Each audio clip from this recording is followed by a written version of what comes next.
खबर का रुख करेंगे। किसानों का दिल्ली कूच एक दिन के लिए स्थगित हुआ है। किसान आज शंभू बॉर्डर से आगे नहीं बढ़ पाए। किसानों पर आंसू गैस और पानी की बौछार की गई। आंसू गैस का प्रयोग किया। दिल्ली कूच एक दिन के लिए स्थगित हुआ है। इससे पहले भी 24 घंटे का अल्टीमेटम किसानों ने दिया था प्रशासन को और एक पत्र भी लिखा था। उसमें अपनी मांगों को मनवाने की बात कही थी। पानीपत से टोटल टीवी के एसोसिएट एडिटर देवेंद्र कुथुरी हमारे साथ हैं। ज्यादा जानकारी के लिए फोन लाइन पर सीधे उनका रुख करेंगे। देवेंद्र, क्या कुछ अपडेट है उस पूरी खबर पर? एक दिन के लिए दिल्ली कूच किसानों ने स्थगित किया है, क्या जानकारी है? आज फिर कूच का ऐलान था। कूच किया उन्होंने 3.5 घंटे के संघर्ष के बाद बढ़ने की कोशिश आगे की किसानों ने, लेकिन पुलिस का व्यवस्था इतनी मजबूत थी, उनकी एक नहीं चली। पहले तो आज जब शुरुआत हुई थी कूच की किसानों की तरफ से, एक बार तो फूल बरसाए थे पुलिस ने उन पर कि आप संघर्ष करें, आपके संघर्ष को मतलब एक तरह से तारीफ। लेकिन जब वो रुके नहीं तो फिर उसके बाद उन्होंने आंसू गैस छोड़ी। आंसू गैस छोड़ने के बाद आंखों में जलन होने लगी, सांस लेने में दिक्कत थी, बहुत परेशानी में थे। तो उनका हौसला टूट गया कि आगे कैसे बढ़े, क्योंकि पुलिस का इंतजाम बहुत है, बैरिकेडिंग बहुत मजबूत है। तो आंसू गैस के बाद फिर टीयर गैस भी, उसके बाद वाटर कैनन का इस्तेमाल किया गया है पानी की तेज बौछारों से। आज मौसम वैसे भी बदला हुआ है, आज सर्दी है, धूप भी नहीं है और 2-3 दिन के लिए बारिश और बूंदाबांदी का अलर्ट मौसम विभाग ने कहा है। उत्तर भारत में पानीपत में भी आज सुबह से धूप नहीं निकली, तो सर्दी अचानक बढ़ गई है, तापमान गिर गया नीचे। तो किसानों की दोहरी चुनौती हो गई है, एक तरफ पुलिस का सामना और दूसरी तरफ मौसम भी उनके लिए चुनौती बन गया है। तो लिहाजा इस पूरे संघर्ष में 3.5 घंटे तक ये लोग आगे बढ़ने की कोशिश करते रहे। सामने से पुलिस ने आंसू गैस भी छोड़ी और वाटर कैनन का इस्तेमाल किया, तेज पानी की बौछारें, जिससे इतनी तेज बौछार होती है कि आदमी दूर जा गिरता है। तो ठंड भी आज है, कपड़े उनके गीले हो गए, तो हिम्मत उनकी मेरे को लगता है जवाब दे गई। तो ये देखकर स्थिति फिर उनको वापस बुलाया गया है। जत्थे को कल जैसे हुआ था परसों, एक कल अल्टीमेटम एक दिन का था, लेकिन जैसे परसों 6 तारीख को जत्था गया था, जब नहीं बढ़ पाया, संघर्ष ज्यादा करना पड़ा, तो उनको बुलाया गया। आज फिर जत्थे को वापस बुलाया गया और एक दिन के लिए स्थगित किया गया। फिर सरकार को एक दिन का मौका दिया गया कि आप सोच लें, लेकिन हम तो बॉर्डर से नहीं जाएंगे, एक दिन का और मौका दिया। और मेरे को लगता है कल प्रधानमंत्री का कार्यक्रम है, कल 2 बजे उनका हेलीकॉप्टर उतरेगा, दिल्ली से आएंगे पानीपत। तो अगर एक दिन का और टाइम दिया गया तो समझो आप प्रधानमंत्री का कार्यक्रम खत्म होने के बाद ही शायद सरकार कोई जवाब दे या किसान फिर आगे बढ़े। तो मेरे को लगता है प्रधानमंत्री, क्योंकि पूरा प्रशासन हरियाणा का, दिल्ली से लेकर हरियाणा तक, प्रधानमंत्री की सुरक्षा, उनके कार्यक्रम 1 महीने से तैयारियां चल रही हैं। इधर यूपी हरियाणा बॉर्डर पर हाई अलर्ट किया गया है प्रधानमंत्री के कार्यक्रम को देखते हुए। और जहां कार्यक्रम सेक्टर 13-17 पानीपत में 2 किलोमीटर के एरिया में एसपीजी को तैनात कर दिया गया। इतनी कड़ी सुरक्षा कि कुछ इस तरह की कोई अप्रिय घटना ना हो, कि प्रधानमंत्री का निर्विघ्न कार्यक्रम समाप्त हो जाए। कल 2 बजे आएंगे और 1.5 घंटे तक रहेंगे, उसके बाद उनका हेलीकॉप्टर चला जाएगा। तो प्रधानमंत्री का कार्यक्रम ठीक ठाक हो जाए, शांतिपूर्वक। बहुत दिनों से तैयारियां चल रही थी, पूरे प्रदेश से महिलाओं को, हजारों महिलाओं को बसों से लाया जाएगा। एक LIC की योजना का शुभारंभ है, बीमा सखी, 1 लाख महिलाओं को स्वरोजगार देना, जिसमें 8,000 महिलाएं हरियाणा की भी होंगी। तो मेरे को लगता है प्रधानमंत्री का दौरा खत्म होने के बाद किसान अब अगला कोई कदम उठाएंगे, या फिर हो सकता है सरकार कोई उनको पेशकश करे कि आइए बात करिए। तो मेरे को लगता है अगले 24, अभी देखिए अभी 4 बज चुके हैं, मैं ये मानता हूं कि अगर एक दिन का टाइम दिया तो अगले 24 घंटे का टाइम सरकार को भी मिल गया और प्रधानमंत्री का दौरा खत्म हो जाएगा। दूसरा, प्रधानमंत्री के दौरे के बारे में सौरभ बहुत इंटरेस्टिंग जानकारी है। 22 जनवरी 2015 को प्रधानमंत्री आए थे, बेटी बचाओ बेटी पढ़ाओ। 2014 में प्रधानमंत्री बने थे, मई में। 2015 22 जनवरी को आए थे। उस दिन बहुत बारिश हुई थी, 2.5-3 घंटे, क्योंकि हेलीकॉप्टर उड़ नहीं सका था। तो प्रधानमंत्री 10 साल पहले पानीपत सिर्फ गाड़ी से आए थे, 2.5 घंटे लेट प्रोग्राम हुआ था। और आज भी यही स्थिति है, आज भी मौसम खराब है। अगले 2-3 दिन मौसम विभाग का अनुमान है कि बारिश बूंदाबांदी हो सकती है। सुबह से आज धूप नहीं निकली, आज भी सर्दी बढ़ गई है।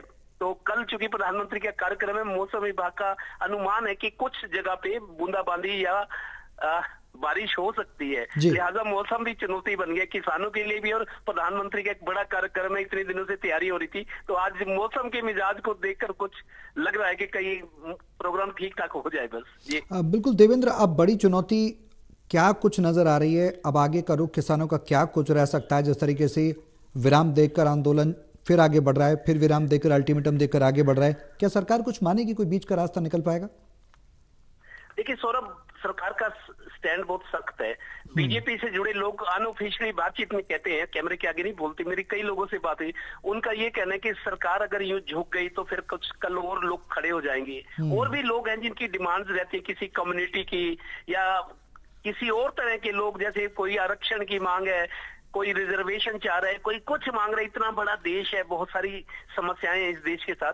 तो बीजेपी नेताओं का ये कहना है कि अगर सरकार मान जाए इनकी मांगे तो कल को धरना प्रदर्शन करने वाले कुछ और लोग भी खड़े हो जाएंगे, सरकार के लिए काम करना मुश्किल होगा। लिहाजा सरकार का बहुत सख्त स्टैंड है और इन्होंने जवाब तक नहीं दिया। देखिए, किसानों ने मांग पत्र दिया था, फिर एक दिन का अल्टीमेटम दिया, शनिवार का कल अल्टीमेटम था, आज उन्होंने कूच करना था, आज भी अब तक कोई जवाब नहीं है। और कल प्रधानमंत्री का कार्यक्रम हो जाए, मेरे को लगता है उसके बाद शायद कोई बने सूरत। फिलहाल 24 घंटे के लिए मेरे को लगता है प्रधानमंत्री के कार्यक्रम को कोई दिक्कत नहीं है। और उधर किसानों ने भी 24 घंटे, आज फिर से मीटिंग करेंगे, फिर 24 घंटे का उनको टाइम मिला है, किसान मीटिंग करेंगे, आगे क्या फैसला करें, क्योंकि ये बहुत बड़ा फैसला होगा। बहुत सारे जो किसान नेता है उनको आपस में विचार विमर्श करना है। किसान जिन्होंने आगे बढ़ना है, जो तैयार हैं बलिदान देने के लिए, जिन्होंने फॉर्म भरे हुए हैं कि मर्जी बड़ा जत्था है, मर्जी बड़ा, अपनी मर्जी से आगे बढ़ेंगे चाहे जान भी चली जाए, तो मतलब बहुत बड़ा फैसला करना है। किसानों को भी विश्वास में लेना जरूरी है। इधर से मौसम चुनौतीपूर्ण बन गया है, उसमें कुछ वृद्ध भी हैं, बूढ़े भी हैं, हमने देखा है जिनकी उम्र 60-70 साल है, वो भी 101 उस जत्थे में शामिल है। तो वो लोग कैसे जाएंगे, मौसम भी खराब हो गया है। दिल्ली करीब, मैं आपको बताऊं, 110 किलोमीटर पानीपत, पूरे 200 किलोमीटर दिल्ली दूर है शंभू बॉर्डर से। पानीपत से 110 किलोमीटर दूरी है अंबाला की शंभू बॉर्डर, और पानीपत से आगे 90 किलोमीटर। तो 200 किलोमीटर की दूरी तय करना किसानों के लिए इस मौसम में, और खासतौर पे तब जब जगह जगह बैरिकेटिंग, पुलिस का सामना करना पड़ेगा। अर्धसैनिक बलों की 15 कंपनियां आई हुई है, पुलिस पूरे साजो सामान, टीयर गैस के साथ, वाटर कैनन के साथ, एम्बुलेंस हैं, बसें खड़ी है, मान लो इनको गिरफ्तार भी करना पड़े, सब तरह से फुल प्रूफ इंतजाम है पुलिस और अर्धसैनिक बलों के। तो 101 आदमियों का बैरिकेटिंग, लांघना निकलना, हर जगह अवरोधक है, तो बड़ा मुश्किल लग रहा है। तो किसान अब दोबारा करेंगे मीटिंग, अगले जो फैसला होता है, लेकिन फिलहाल एक दिन के लिए स्थगित किया गया प्रोग्राम। जी बिल्कुल। अब सरकार से बातचीत हो रही है देवेंद्र, इस बीच क्या कुछ कितने दौर की अब तक बातचीत हो पाई है, क्या आगे भी बातचीत होगी, कुछ ऐसे संकेत मिल पा रहे हैं? देखिए, बातचीत को तो कोई न्योता ही नहीं दिया ना। किसान लगातार कह रहे हैं कि हमने दिल्ली को 6 दिसंबर का अल्टीमेटम था, इन्होंने फिर कहा कि जब आगे बढ़ने की कोशिश नहीं बढ़ पाए, सरकार को एक मौका दिया कि एक दिन का टाइम हम देते हैं, आप सोच विचार करो, बैठो की बात करें। बात क्या, ये दरअसल किसान नेता ये कहते हैं कि हम जवाब चाहेंगे। जब हमने आपके भरोसे दिल्ली वाला सिंगू बॉर्डर पे 1.25 साल जो आंदोलन चला था, तब किसान आंदोलन 1 था, ये किसान आंदोलन 2 है। इनका कहना है कि 300 दिन से हम अभी खनौरी बॉर्डर और शंभू बॉर्डर जो हरियाणा से लगते पंजाब के दोनों बॉर्डर हैं, पिछले 298 दिन आज हैं, 300 दिन कह रहे कि हम यहाँ बैठे हैं, और अगर हम घर कैसे जाएंगे, अब तो आर पार की स्थिति है, इस तरह की बातें कर रहे हैं जोश में। लेकिन अब उनके सामने परिस्थितियां बहुत चुनौतीपूर्ण है। एक तरफ पुलिस, अर्धसैनिक बल, किसानों की संख्या इस बार बहुत कम है, 2 संगठन है। पिछली बार 18 संगठन थे, हमने देखा जब एक होकर, यूनिफाइड होकर लड़ाई, बहुत जोश था। लेकिन अभी हरियाणा के किसान भी सपोर्ट की बात करें, मांगों का समर्थन करें, लेकिन साथ नहीं लग रहे। गुरनाम चढ़ूनी हरियाणा के बड़े नेता है, वो कहते हैं कि हमारा समर्थन है किसानों को, वो सब किसान कम्युनिटी की लड़ाई लड़ रहे हैं, लेकिन हम बिना बुलाए नहीं जाएंगे, हमको बुलाएंगे तो हम जाएंगे। मान लो अगर कोई बिना बुलाए जाए, कुछ ऐसी वैसी बात हो जाए तो दाग या लांछन हमारे ऊपर लग जाए, तो हम वो भी नहीं चाहते। उनको जरूरत है हमारी तो बुलाए। तो एक तरह से हरियाणा के संगठन अभी पीछे हटे हुए हैं। वो ये कहते हैं कि अगर आप हरियाणा कूच करते हो, हरियाणा में दाखिल होते हो, तो फिर हम आपकी सपोर्ट करेंगे। लेकिन फिलहाल वो अपने घरों में सोच विचार कर रहे हैं। और ये 2 संगठन बड़े पंजाब के हैं अभी, एक खेत मजदूर संघर्ष मोर्चा है इनका, जिसमें सरवन सिंह पंधेर है, महासचिव है, और एक जगजीत सिंह डल्लेवाल जो बहुत बड़े नेता हैं। संयुक्त किसान मोर्चा जब बना था, पिछला आंदोलन चला था, उसमें 18 संगठन थे किसानों के, मजदूरों के। उन 18 के कोऑर्डिनेटर हैं, वो महासचिव है, कोऑर्डिनेटर है, कर्ता धर्ता है।